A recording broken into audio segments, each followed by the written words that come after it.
My question is on market timing. You have always said that it is impossible to time the markets. Yet, if we look at your track record, you have had amazing timings with some of your key decisions. You got out of the stock markets in 1969-70. You got back in 72, 72, 74 when the markets were really cheap. You did the same thing in 87, 99, 2000. And today, we are sitting on a significant amount of cash when the markets are going down. My question is, how do you time the big market moves so well? We'd like to offer you a job first. I will take it. The interesting thing is, obviously, we haven't the faintest idea what the stock market is going to do when it opens on Monday. We never have had. We have never made, Charlie and I don't think, in all the time we've worked together, and we have never, I don't think we've ever made a decision that where either one of us has either said or been thinking we should buy or sell based on what the market is going to do. No. Or for that matter, on what the economy is going to do. We don't know. And the interesting thing is, sometimes I get some credit someplace for the fact that, how wonderful it was that we were optimistic in 2008 and when everybody was down on stocks and all that sort of thing. We spent a big percentage of our net worth at a very dumb time. and I shouldn't say we, it's I. We spent about $15 or $16 billion, which was a lot bigger to us then than it is now.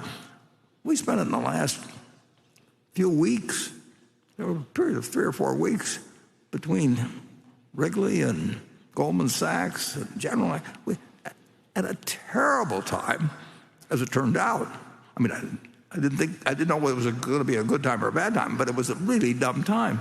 And I wrote an article for the New York Times and Buy America and all these things. Well, if I'd had any sense of timing and waited 6 months until, I think the low was in March, and in fact, I think I was on CNBC maybe that day or something, but I totally missed that opportunity. I totally missed, in March of 2020.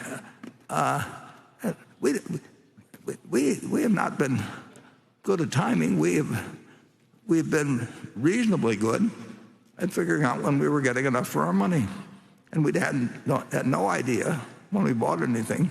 Well, we always hoped it would go down for a while so we could buy more, and we hoped even after we were done buying and ran out of money that if it was cheap, the company would keep buying, and in fact taking our interest up. I mean, that stuff you could learn it in 4th grade, but it's not what's taught in school. And I mean, so never give us any credit. We haven't ever timed anything. We've never figured out insights into the economy. I mean, when I was 11 years old, March 12th, I guess, 1942, March 11th, I bought stock when the Dow was 90, well, it was 101 in the morning. It was 99 at the end of the day, I think. And, now it's 34,000 or maybe it's 1,000 less than it was on Thursday. But I just, it's one decision.